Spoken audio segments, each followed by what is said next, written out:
Hello and welcome to another Stockport Music Story podcast with me, Clint Boon.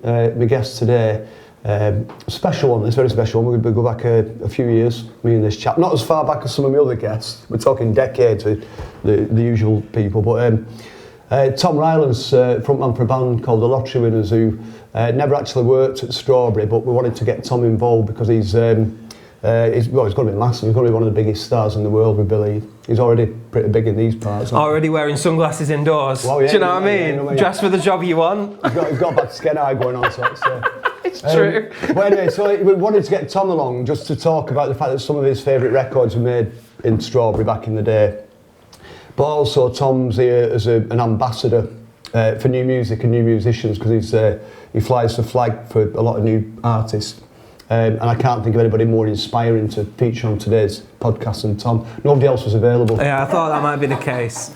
So, funny story from the other day. So at the Academy, Tom and the Lottery Winners just did. That's a good name for your band, that, Tom and the Lottery Winners. You know what? That originally was the name. Is it really? Yeah, and the rest of the band overruled it. I wanted to be called Thom Rylance and the Lottery Winners, and they were like, still works. No. But they just did 3 nights at the Academy in Manchester, and each night had a different theme, like different album, different dress styles. One night they were in boiler suits, etc.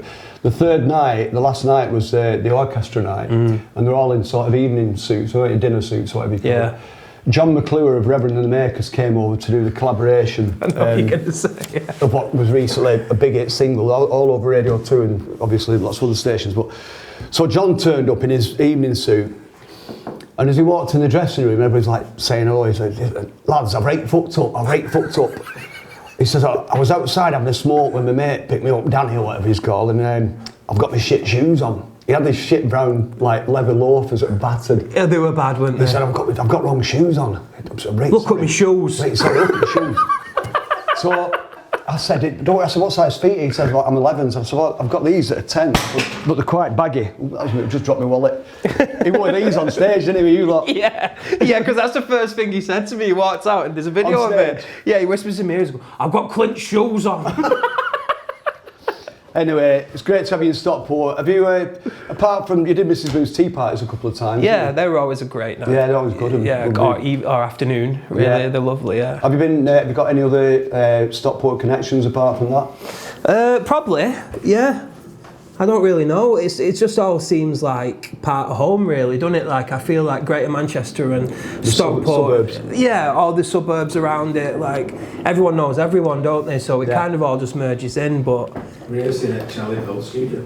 Yeah, Charlie Cole, Charcoal, right? Charlie Cole is called Charlie Cole, and I found out today that nobody calls him Charcoal. Now, either I am a wordsmith genius, or everyone else needs to catch up. Yeah, honestly, I've known Charlie Cole for years, and I've totally missed out on that. He's coming soon, isn't he? He's been that Timothée Chalamet film about Bob Dylan's just come out, hasn't it? Yeah. But Charlie obviously looks a little bit like. So he said he can't walk around now without people shouting Bob Dylan. It's better than what he used to get. He used to get the Luke out of the coots, didn't he? Yeah, he's upgraded. That's what. Let's start at the beginning of your story. Were you born in Lee? I know you're from those parts, like Tilsley. Born in Salford, raised on romance. That's the official line. Yeah. I grew up in Astley, actually, which is just like the next town over from Lee. And it was rubbish. Right. There weren't a lot going on. It's not really like got the musical heritage. Like we don't have a map like this. We don't have a Lee music map. It'd only be me, Georgie Fame and Pete Shelley. I know that wouldn't be much of a map, would it? That'd be like a beer map.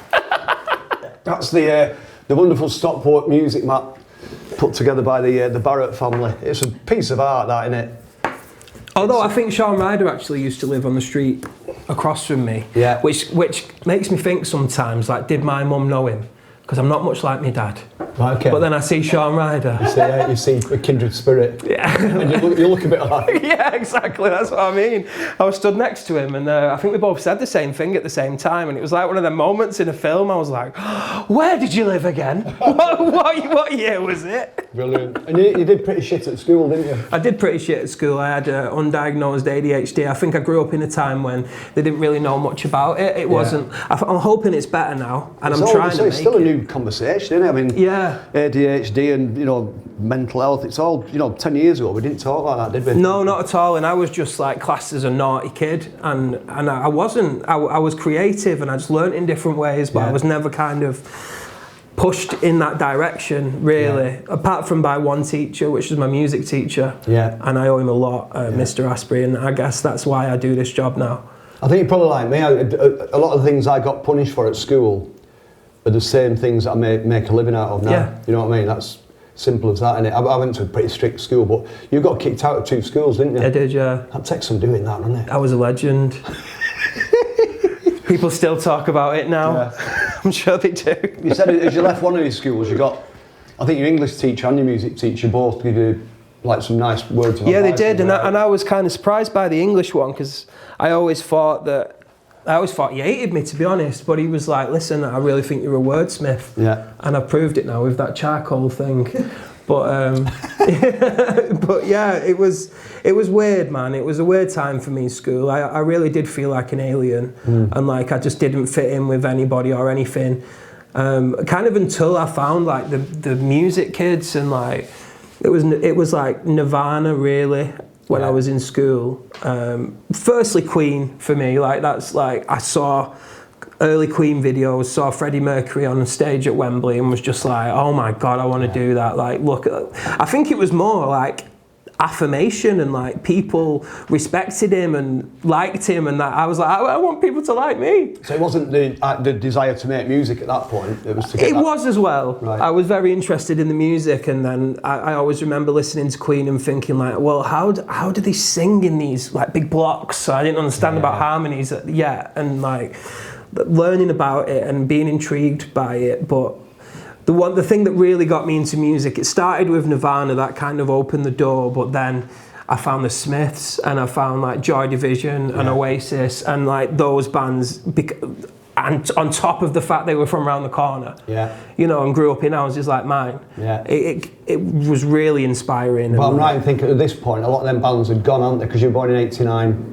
Yeah. 89, so 89. So like discovering Nirvana, were they already done, or were they still current? Yeah, I think he died in 94, didn't he? So I'd have been 5 then. Yeah. So I was very much looking backwards with music. Yeah. Oasis were kind of like, I was into them as they were coming out. Yeah. But then I guess when you discover Oasis as a kid, you want to know what they were listening to. Yeah, totally, yeah. And like I feel like you find a lot of your favourite bands from liking a band and then looking about their influences, don't you? There's always exactly a big chain. the same. Like, because I was big on when the punk thing came out. I was just the right age for that sort of stuff, and I was coming out watching bands. I remember watching the older ones at Rafters and loving them. And then the guy next to me said, if you like these, have you heard the Velvet Underground? And at the time, he said Lou Reed. He said Lou Reed.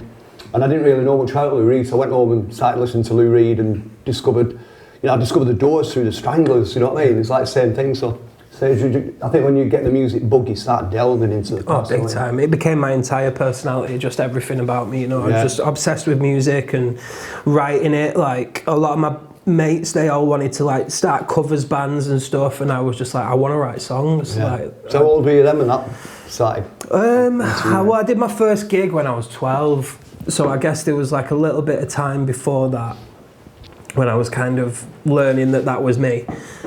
But from then it just feels like I've never wanted to do anything else. There's just never been a plan B. I've literally never had a plan B. I've always said that if you need a plan B, then you don't believe in your plan A. Just, go for it. And I'm still not famous, but I'm wearing sunglasses. You're working on it. You did a bit of teaching, though, didn't you? Did you end up teaching troubled kids for a little period? I've done a bit of that. What was that like? It was like looking in a mirror sometimes, and I kind of had a bit of sympathy for my teachers, you know. Right. A room full of me. Tom Ryland's. Yeah, but scary, isn't it? I think it helped me because I would do really creative kind of lessons with them. They kind of just let me do whatever I want. They were like, just teach them. I was like, okay. So we did like raps. Like I'd make a backing track, and then a lot of them were into hip hop and rap. So we'd like write raps and then record them, and then they got to take that home. Yeah. They were buzzing off it. Or we did like stop motion animation. And I just think that it's like testament that none of these kids fit into like mainstream education. Yeah. Because they weren't being nurtured in like the creative ways that some people lean towards, you know, and we need those people. Like we need creative people in the world. It's a good advertisement for homeschooling, that, isn't it? Yeah. I've got 3 of them homeschooled. Have you? One's sat over there. Yeah, he's never been to school, have you? No, it's Turned out all right. you're missing nothing. Were your parents musical? Was the music in the house? Not even slightly. No, Right. I mean, I used to steal my dad's records. He liked, well, I got Queen off him, Right. so I used to steal my dad's records. But it was, I always remember the songs from my dad's car. Yeah. But it was like one CD. Yeah, right. With 11 songs on it, and I remember all of them. But they're not really into it. Right. So it was surprising for me when I did that first gig when I was 12. I had this little tiny Marshall amp that just wasn't loud enough. It was at Cafe Nirvana in Wigan, the gig, and it was quite a big room.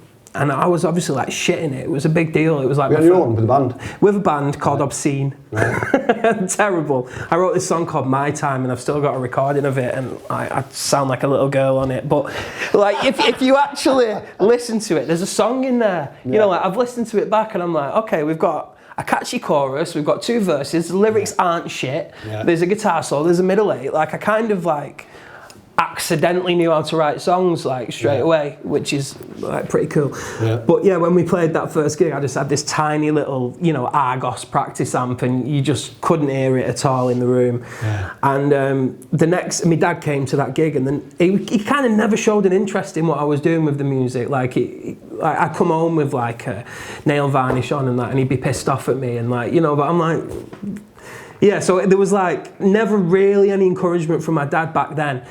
But then the next day after that gig, he came home from work and he'd been to Johnny Roadhouse. God, it's making me emotional. Yeah, I know, yeah. Don't cry on this podcast. That's why he's got shit. That is, yeah, because I'm an emotional wreck. Knew it. Yeah. Yeah, he came home with like a Marshall amp that I'm actually getting emotional about it, that he'd gone out and just kind of got on his own back. And that was kind of like, go on, son. Yeah, you can like do the this. video he did with Boy George, and it's like similar sort of story. Yeah. I think a lot of those videos come from like kind of personal. Absolutely. Yeah. That's what it's all about. And if you can channel your life story into beautiful songs, which is what you're good at, thanks, mate. Keep doing it. What about the Smiths? Then favourite band of all time? When did you first hear them? Your favourite band of all time? I had a friend called Sam Smith, not that one. We used to listen. He was in that first band with me, and I owe him a lot of like my influences came from him, because he's still just music obsessed. He's actually in a Clash tribute band now. Right. What are they called? Oh, I don't know. I wouldn't know, but I should know that. Yeah. But they're great, and if you see a Clash tribute band around with Sam Smith fronting them, go and see him. But he played me. Legs, that, hasn't it? Yeah, Sam Smith. As we know him fronting a Clash tribute. He played me Frankly Mr. Shankly. That was the first Smith song that I heard. Yeah. And I was like, what is this? Like, I didn't even know how to take it at first, because, like Morrissey's voice, there was nothing like I'd ever heard.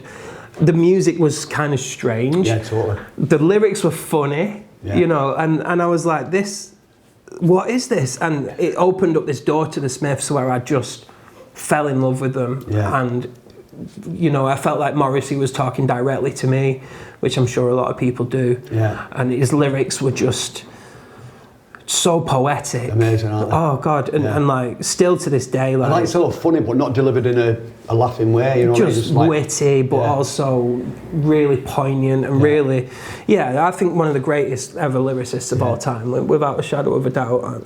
When I met Morrissey, that was the scariest thing. We actually supported him in Leeds. I think it was last year, about a year before. And I'm all right with famous people, really, but like that was... You've always been all right around me, haven't you? Yeah, like, you're a big deal, but like Morrissey, to me... I remember because I'd been told that he hand-selected us for that gig. Right. And that he'd been watching us on YouTube, which was weird, because I just can't imagine like Morrissey skipping an ad about Invisalign or something, you know what I mean? Sat there in his underpants. Yeah, I just can't imagine. Hollywood. But apparently he'd been listening to us on YouTube, and he'd asked for us to support, and obviously we said yeah. Yeah, brilliant. And then he wanted to meet. So I was just kind of like sat in the bit outside his dressing room on a chair, just absolutely petrified, and the rest of the band were kind of sniggering around the corner because they knew how much it meant to me. And like Morrissey walked out, and I was shitting it. And he like extended his hand as he does, and he was like, "Excuse the wet hand," and that's the first thing he said to me. And there's a picture of that moment, and I'll cherish that. That's like one of my best ever pictures. And then I had a chat with him and made him laugh and stuff, because it was in Leeds, and I came out and I said, on the Leeds side streets that we slipped down, and that was my first line, and he was like, "That thing you said," I can't do his voice, I'm going to try anyway, "That thing you said at the start, I was going to say that. Now I have to think of something else." I was like, "Well, you should have played first then, mate." And he was like, "Oh, you're very witty." So that's one of the great things about this podcast is being able to be in this space where these people... Hand in glove, right? Hand in glove, recorded here. I think they did a version of this Charming Man as well in here. Wow. Well, yeah, so I'm guessing that Hand in Glove might have been the first time they went in a pro studio. It was the first single, wasn't it? Yeah. Well, that was at the space right behind you, and I think Mike Joyce would have been in here with the drums. Yeah. This was like an old drum booth at the time. But yeah, it's just, I still get goosebumps. I do as well. It's crazy to be in rooms like this, and where things like that were born, things that were like so important for your entire life, you know. Yeah. Timeless pieces of art. Yeah. You know, imagine being in the place where Van Gogh painted whatever he drew. I don't know, probably some flowers or something, but you know what I mean? I just showed Tom, just before we started into, just like about 5 yards that way, it's the original lift elevator shaft for the building from when it was a mill or whatever it was back in the day.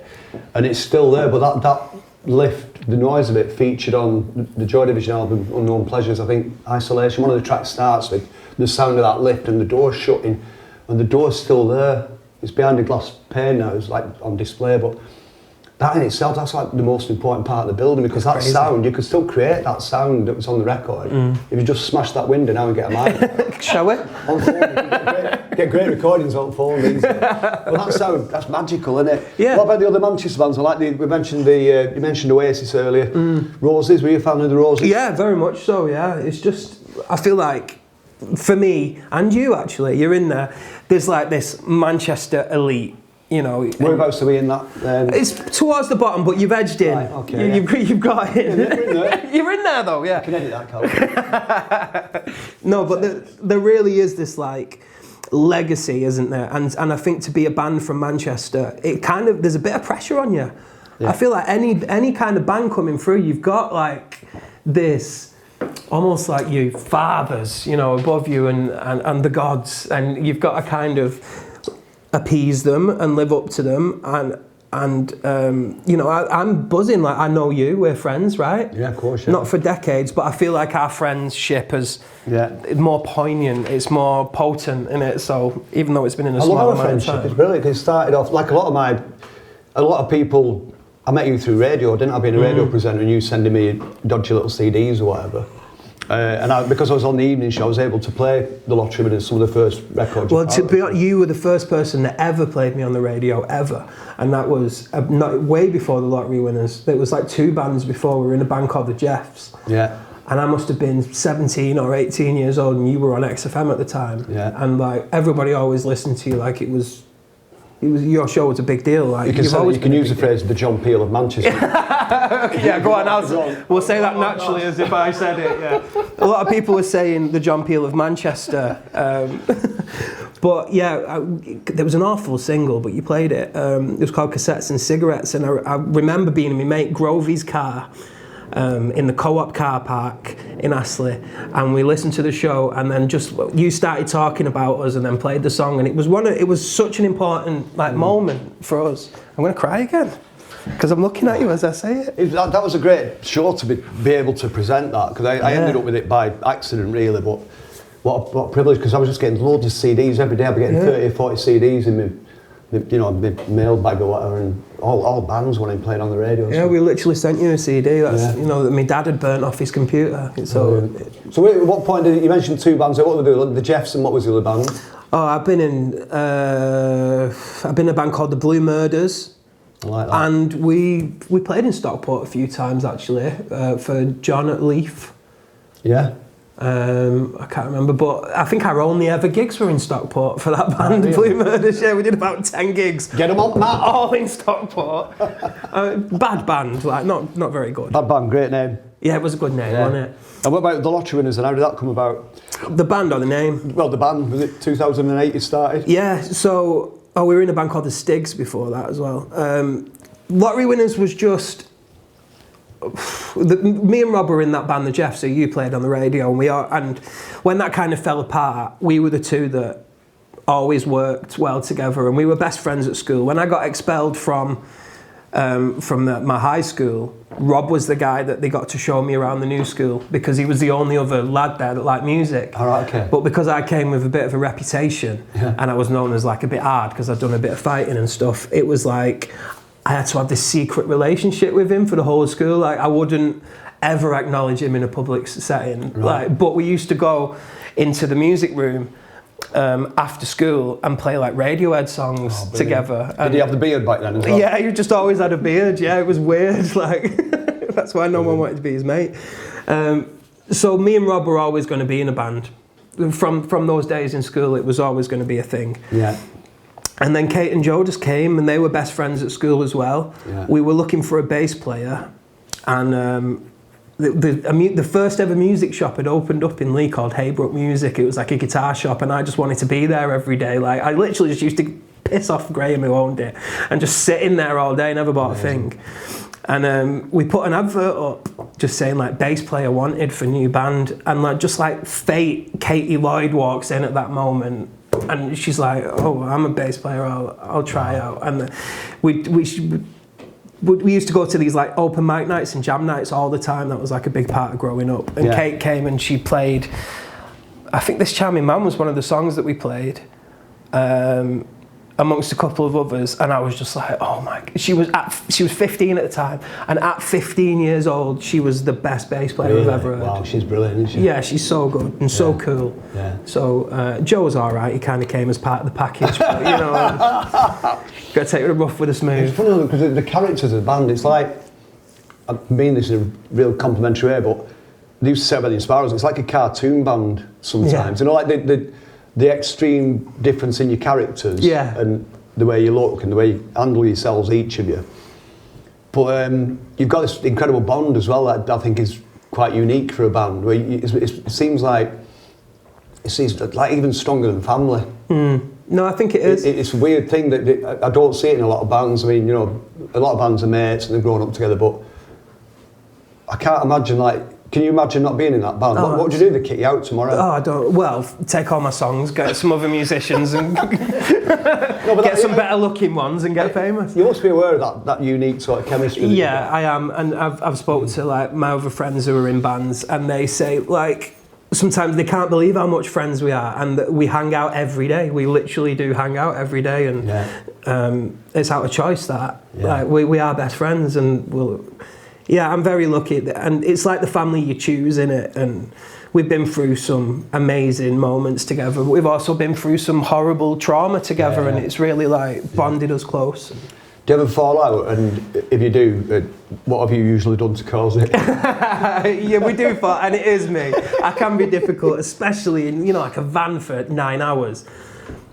If ever we fall out, it's always like, within 30 seconds, someone will say something funny. Yeah, right. Yeah. And then it's gone. Yeah.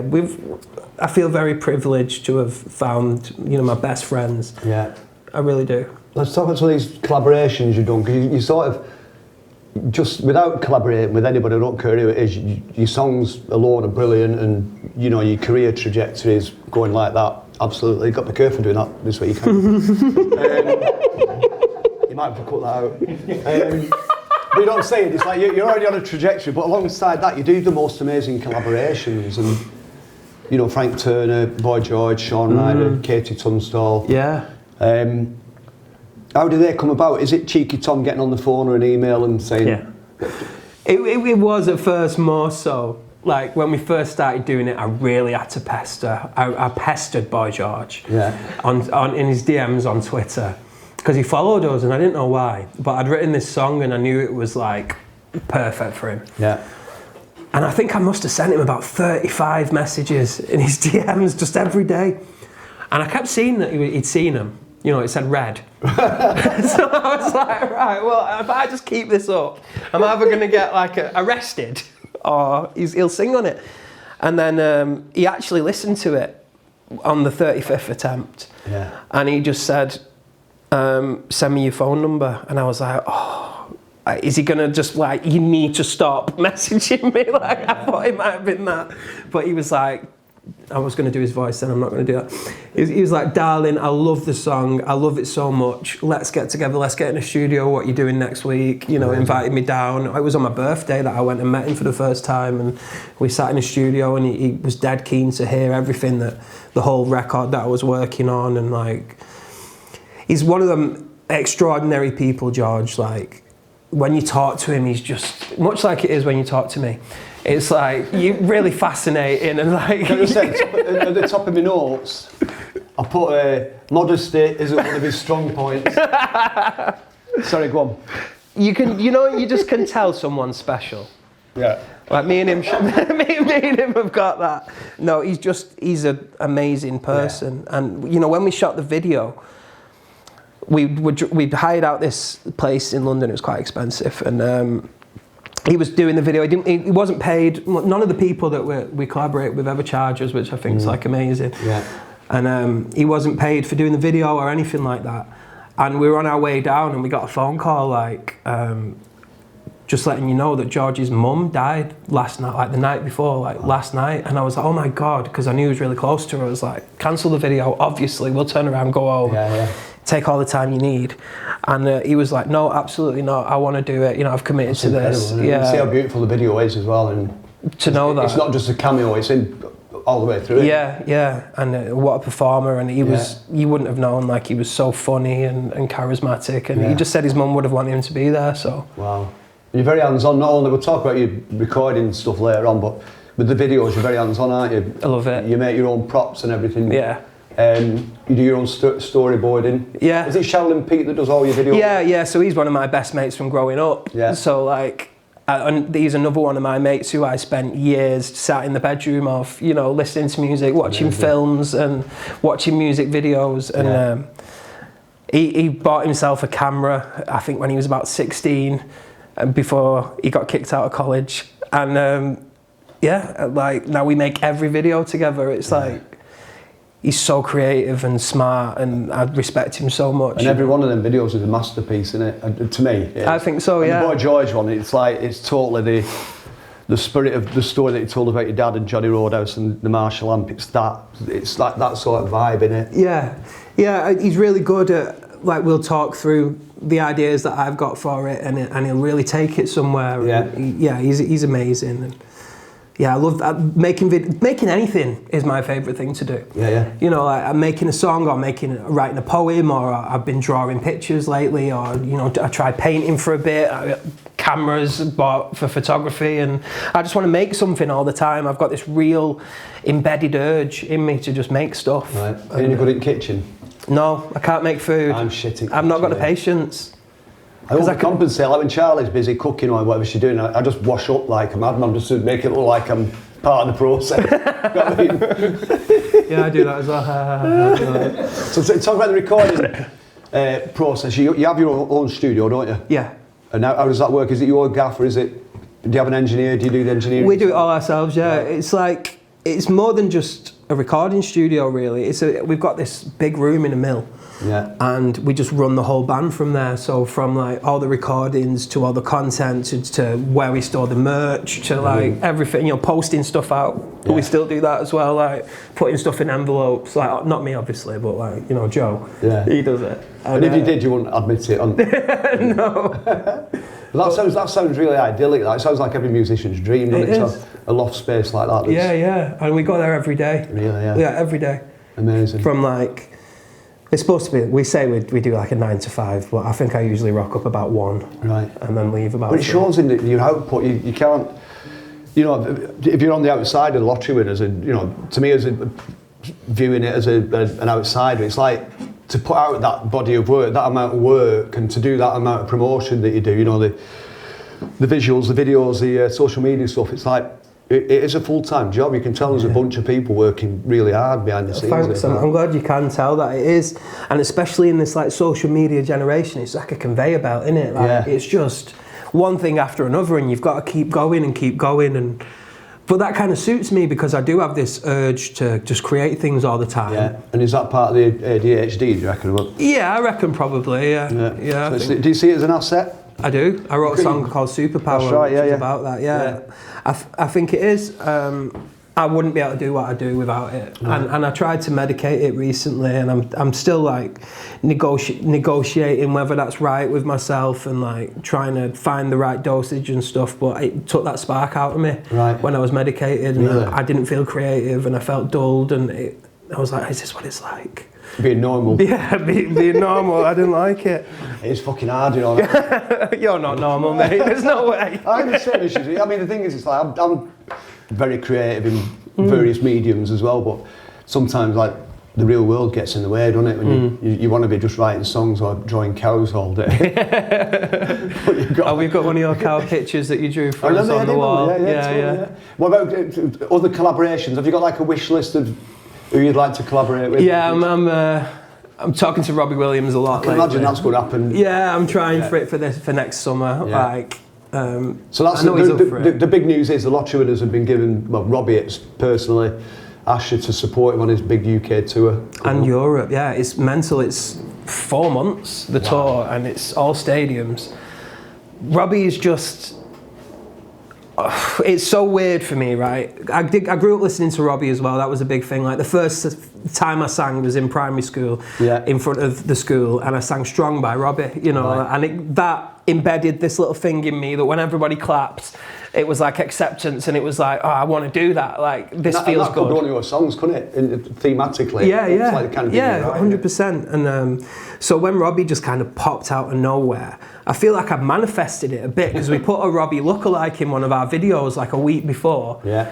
And we listen to him all the time anyway in the van. He's like one of our go-to because we all love him. Yeah. When he just like popped out of nowhere and became this like mentor character, and we literally talk like 4 or 5 times a week on the phone for an hour, like every week.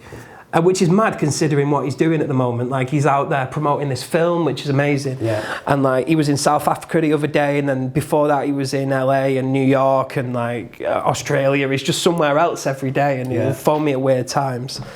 And it's just so bizarre for me to be able to ask questions and just kind of absorb some of the knowledge from someone who's done some incredible things, but also feels the same way as me, which is weird. Yeah. Like he's got ADHD and he's really creative, and he'll just say like, "Oh, were you overwhelmed today?" And I was like, "Yeah, Robbie, were you overwhelmed today?" And he was like, "Yeah." He was like, "What overwhelmed you?" And then we'll talk about it. And there's a sitcom in there, isn't there? Yeah, I think so. Yeah. It's like, I don't know, it's like almost therapy. Like I have like therapy sessions with Robbie. I've said for a long time though about you lot, because you're a great band, you do great songs and make great records, but there's another element there that a lot of bands don't have, and that's the entertainment value, particularly live. You know, it transcends a music gig. And I've always said that Robbie is the other artist that to me, when I've seen him live, has always been like that. There's not many of them about. I mean, there's bands that do great gigs and great banter. You know, such a body does great banter in between, like elbow, beautiful elbow. Yeah. But it's a different level of entertainment, almost cabaret, isn't it? Yeah, almost, yeah. So but it's just like on the fine line, isn't it? Like I hope anyway. Like we don't. But I can't imagine a more ideal pairing up of acts than lottery winners and Robbie. It does make sense, and totally. Like, watching the way that I get to call him Rob. Right. Yeah. No, but watching the way that Rob. Only me can call him that, by the way. What about Bob? Would you get away with Bob? I don't know if I'd get away with that. Bobby Willie. Bobbington? But yeah, the way that he is an entertainer, isn't he? Like that's what he says first. He's like, before a singer, before a songwriter or anything, I'm an entertainer. And I can relate to that. Yeah. And just seeing the way that he commands an audience, and even his Isle of Wight set the other year, just how funny it was. Yeah. And you're right, you don't see that a lot. And I think if people are laughing, they're having a good time. And I always try and bring an element of humour to the shows. And yeah, I've been in love with him for years. Yeah. It's perfect, isn't it? And that one's a 2 or 4 month? Yeah, from May to... they just keep adding dates, to be honest. They don't even ask. They don't even ask us. He's like, oh, we've added Dubai. All right. So you're about to release another album, aren't you, at the end of Feb? Yeah. It might actually be out by then. March now, we moved it. March, right, okay. Will there be, when you're touring Robbie, you're not going to get much work done in terms of writing, or will you be at it while you're on the road? Yeah, I always do. I think that's, I wrote this whole album on the road. Right. I recorded a lot of it in travel lodges after gigs. Right, okay. I just take a little interface, my laptop, and then just demo everything. Yeah. And I don't really sleep well after a show. It takes me a while to come down. Yeah, I know that feeling. Yeah, so that's what I do. Yeah. And it's kind of been working, and then I get this moment in the morning where I get to like go down to the van and then play everyone what I've been working on, and they're all just completely uninterested. And just like, give us a fucking minute. Really? Yeah. Did they ever like do come in with an idea sometimes and they'll be like, "You're joking, mate, that's shit"? Oh yeah, they will tell me things are shit, but I think we've kind of squashed that now. I've squashed that now. I had to have a serious talk that I don't think there ever is a shit idea. Right. I think that like sometimes you've got to go down really wrong paths and then you stumble on the right one. So like even if something seems ridiculous and stupid, just try it. Have you seen the clip of Ed Sheeran talking about his early recordings, like the first songs he ever wrote? And I think he plays one in this clip online, and he's sat there saying how shit it is himself. And he says, but you can't, you've got to go through months and months of years of writing shit before you start to... I have seen that interview, and I think his metaphor is like you turn on a tap and the shit water's got to come through first before the clear water flows, and he's absolutely right. You've got to just get it out. Yeah. Like I'll try and write something every day, and a lot of the time it's completely unusable, but just to get it out there is giving room in the universe for the good thing to come through. Yeah, absolutely. Yeah. What about high points and low points? What have been your high points so far in your career? Well, we got a #1 album, which is obviously like dream stuff in it. You know, I've got that trophy and I look at it every day. So that was... You carry it about with you? I have it on a chain. Today. I didn't want to bring it, I didn't want to show off, but I've got it on a chain like a rapper. Yeah. But yeah, that was obviously like an incredible moment, because I've very honestly only do this job for affirmation. Like I want people to like me, and like I've got this physical trophy now, an actual gold bit of an object that exists that says people like me. Yeah. So like that feels really good. So that was an incredible high point. But there's been so many. Like I love it. I genuinely love it. I think the collaborations are probably, you know, as a fellow musician, that's be able to collaborate with you. Some of your idols. Yeah, like man, it's crazy. It's amazing. And what about low points? There's been times when you felt like jacking it in? Never. Right. No, there's never been a point where we were going to give up, because there's no plan B. And like you said, I can't imagine doing anything else. But there's been some really hard times. Yeah, I can imagine, yeah. You know, we've been dropped from labels. We got dropped from Warner. Which was like a whole thing. We were told by another label that we'd never get anywhere because of my weight, and that was like a hard time. Because I was like, what does it matter? Like no one's coming because of what size trousers I wear. You know, it's like it's what's going on inside my head. Yeah. But yeah, there's been some real tough times. For every, I think it's all part of the journey, and it brings us closer together. It gives us more to write about, and I don't think there's a lot I'd change from the whole journey, really. It's taken us so long, from 2008 to like now, where I'm starting to feel like, oh shit, have we made it? You know, or are we making it? Because it's difficult when you're in like a creative job. Like if I was a nurse, or I worked in the NHS, I could like lay out, this is what I want my career to be. You know, like you start on band 4 or whatever, I don't really know the bands, but you start on band 4 or 5, and then I'm going to go up to 6, and then up to 7, and then 8, and then I'll be director of nursing, and you know, that's what I want to be. But there isn't any kind of structure with what we do, so there's no one telling you, okay, you've moved up now, like to the next bit. So it's hard to know when you have, and it's hard to know where you'll feel comfortable. You know, it could all change like that, can't it? Yeah. In this industry, well, it can in a lot of industries, but you know, you only need to say the wrong thing and you cancel that. Oh God, yeah. And I say the wrong thing all the time. You need a filter. You need a time delay. I've literally stopped tweeting now. I can't. You know, I can't do it. What about advice first of all, for people like the little Tom as you were back then? Forget the music. advice to that kid who might be having, you know, self-doubt about what he's able to do in life? What advice would you give to someone like little Tom? There's a whole song called Letter to Myself, which is like just the advice that I would give to 12-year-old me. Yeah. And it's kind of, in summary, like, just keep going. You're going to find the right people. Yeah. You know, you're going to find your place in the world, and you'll find all the things that make you feel alive. And I name check the Smiths in there. I'm like, you're going to find films and the songs of the Smiths. Yeah. And like, how important those moments of discovery are. And you know, I could timeline it out of the teacher giving me the guitar to take home, and then first listening to Nevermind, and first listening to Frankly Mr. Shankly in Sam Smith's room, and first writing that song My Time, and then, you know, being sat in the car park and listening to you play my record. And like, there's so many of those important moments that you just have to like allow to happen. And if you keep working hard and you can manifest it, it did happen. Make a great film, you know that. I'm hoping and you could have a monkey playing. Very original. Yeah. What would I be? I think I'd have to be like a pig. I'd go for monkey, it's more sellable, I think. Yeah. Discuss it with Robbie, see what you think. Yeah, I've got a great idea. Advice to like new upcoming bands and artists.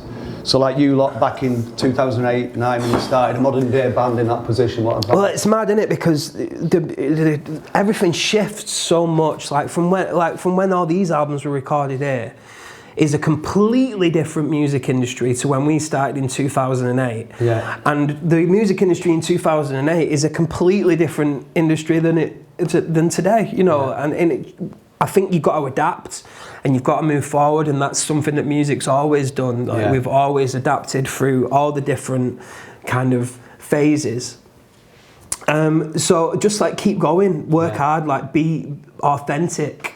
That's what I found as well. When I was trying to be cool, no one was interested in us. Right. As soon as I was just started being myself, and I was writing songs about things that meant something to me, and people started resonating with it. Yeah.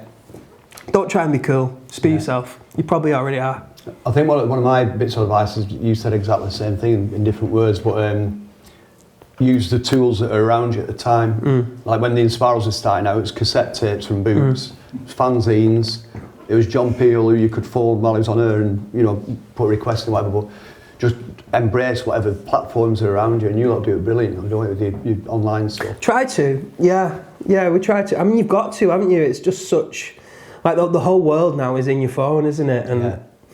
And that works for us. Like, we make a lot of videos and we spend a lot of time on it, and I'm really kind of protective over what we make and how it looks. And although it is authentic, like, I always want to represent the band for who we are. And like you said before, it's like, you're like a cartoon band. Yeah, we are, and I can kind of see that, and I see the personalities, but the beautiful thing about that situation is it's not orchestrated and nobody drew it. Like, that is the people that we are. Yeah, totally, yeah. So I always want to maintain that. I forgot what my point is entirely, but what were we talking about? I think you were going to say how, I don't know. You've had a great journey so far, but you know what? It's like you're not even halfway along it yet. It's going to just get bigger and bigger. This, and I think everybody sat in this room one day. This will be something we'll brag about. Spending an hour with Tom out the lottery. I reckon that I'll have a picture on the wall in here as well, won't I? Absolutely. You'll probably have a mural. You'll get a mural at some Not point. only will it be the lift behind glass, it'll be this seat. Tom, it's an absolute pleasure always chatting to you and always being in your company. And, mate, I love you loads. Thank you very much for Sorry for crying on this. When we do a follow-up record to this, would you like to be on it? Oh, 100%. Yeah, it's a great album. It's available now. There's still a few copies left, I think. Where is it? Show this bit, because I think this is beautiful. Strawberry red. Oh, yeah. Look at that. It's been well put together. But yeah, absolutely brilliant having you in Stockport, man, and we'll see you soon for a tea party, no doubt. 100%. Yeah. Great, love you, mate. We got a good one then, didn't we? I'm so glad. It would have been rubbish if we'd have just gone like... Pup. Sorry about the wet hand. Sorry about the wet hand. Sorry about the wet hand.